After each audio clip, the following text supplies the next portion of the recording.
Good morning, Nursery class. Today is day 15. Please take out your Funmatic book. Open page number 16. Page number 16. Okay. Write date and CW.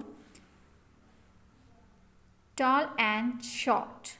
Color the taller one. This one is taller.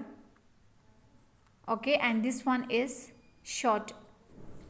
This one is taller and this one is shorter. So we color in taller. You color this in this building.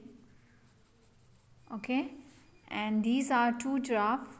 This one is taller and this one is shorter. So you color in taller one, not in shorter.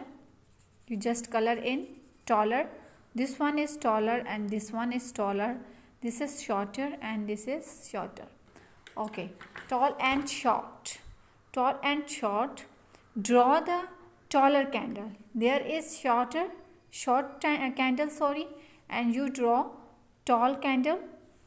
Here, draw a taller tree.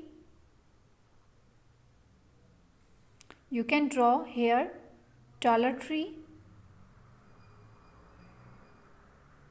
Okay, this is your homework. This page is your homework, page number 17. So, these two pages are done now, 16 and 17. Thank you, class.